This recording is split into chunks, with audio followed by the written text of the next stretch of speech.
Projects are not isolated from external events and influences outside the project management's control. They include political, social, financial, environmental, institutional, and climatic factors. Termed assumptions and risks are highlighted in the DMF's fourth column. Assumptions are positive statements of conditions, events, or actions that are necessary to achieve the results at each level of the DMF. Risks are negative statements of conditions, events, or actions that would adversely affect or make it impossible to achieve the intended results. Some aid agencies refer to either assumptions or risks, but ADB likes to include both.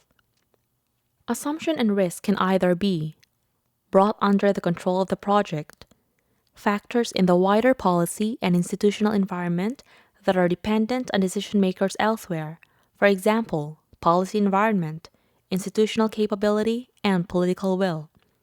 Associated with uncontrollable events or conditions, for example, political stability, world prices, interest rates, and natural disasters.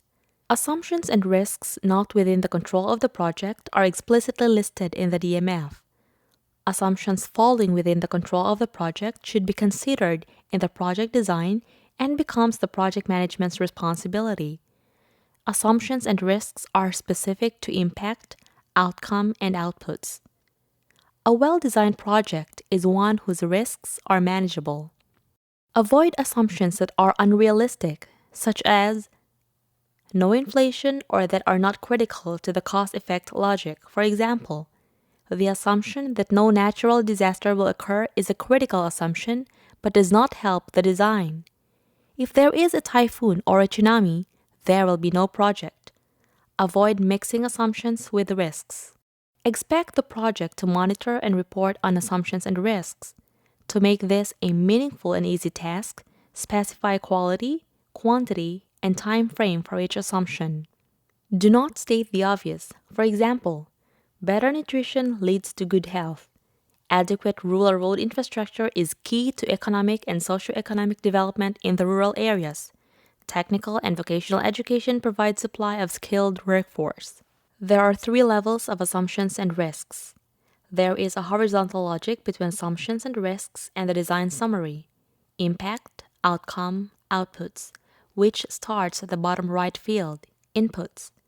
The following sequence of questions will guide you through the horizontal logic. Are the inputs sufficient to carry out the activities? Note that the completion of the activities will result in the outputs only if certain assumptions hold true and the risks do not eventuate. This applies in the same way to the project outcome and the intended impact, which will only be achieved if assumptions hold true and the risks do not eventuate.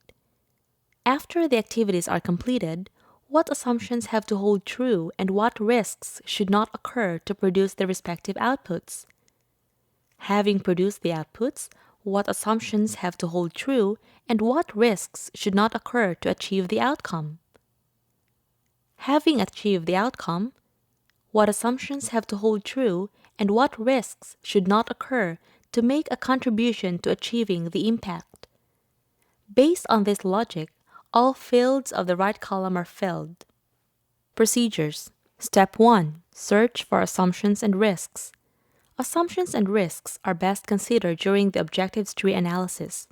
For each objectives tree statement, consider the assumptions and the risks of achieving the level above, the cause-effect relationship.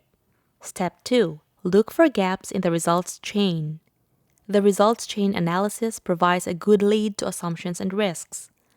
Formulate assumptions and risks for those alternatives that are not addressed by the project. For example, in a transport case study, the proposed project addresses the bus fleet and the bus drivers. It does not address the quality of the roads. Include the assumption that the City Council continuously maintains the road network. Step 3. Assess each assumption. Check each assumption by its necessity and sufficiency, if and then to the logic of the project design.